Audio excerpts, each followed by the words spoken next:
Hi everybody, thank you for watching, and here we are again talking about tips how to save water. One of them is just by a simple, very tiny gesture. Turn off the tap while you are brushing your teeth.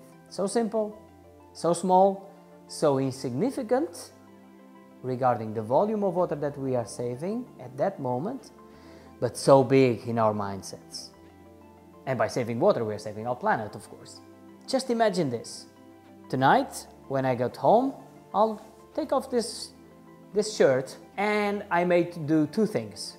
I can just put it directly in the laundry bin, or I can think twice.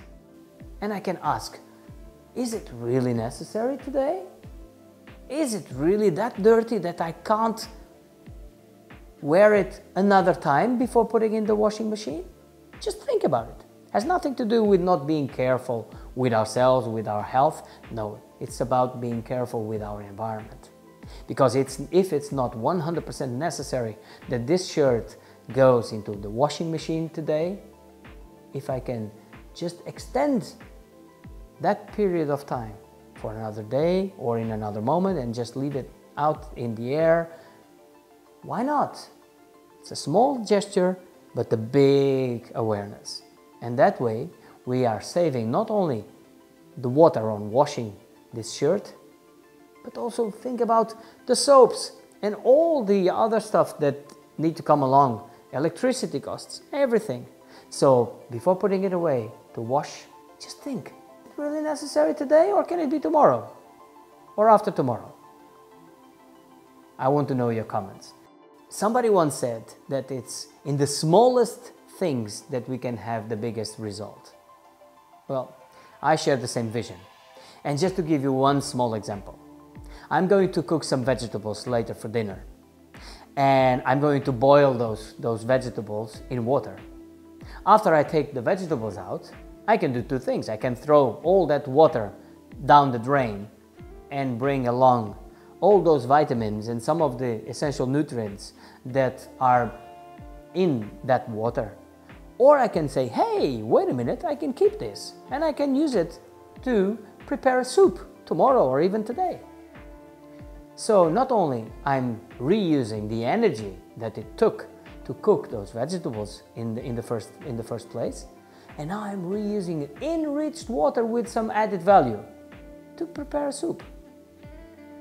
And with this, it's not about the 2 or 3 liters water that I'm saving. No, it's about the mindfulness that I'm creating in myself and that I can share with my friends, with my working colleagues. I can say, hey, did you know that I did a soup with the water that I've used the day before to cook my vegetables? You go in the shower and the first thing you do is you open up the hot water tap. But the first water that is coming is not warm enough. And you just let it flow, let it flow, let it flow. I do the same. We are all the same. But I used now to do slightly different. While that water is flowing out my shower, I have a bucket underneath. So I'm filling up a bucket with cold water, that is the first water coming out. And before it gets warm, I'm filling up a bucket. Well, that water is perfectly clean water, it's drinking water. So what I'm going to do with that water? Well, I can do many things. I can water my plants in my garden. I can flush my toilets once or twice with that water. I can even use it to cook. It's clean water, it's drinking water.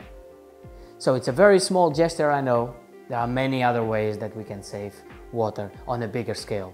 But let's think how we handle it ourselves with those small tiny drops of water. So now imagine, we are almost 8 billion people living on this planet. So imagine that 8 billion drops of water get together. Calculate how much water that is. And now multiply that for every time you take a shower. Think about it. So a big small gesture, huge precaution. So don't forget to subscribe on the channel, leave your comments behind, Share this message with everyone. Share it, because it's in the small things that we can achieve big results. And there is only one result that we need to achieve. We have to keep this planet blue and green. And to do that, you know the answers. Thank you.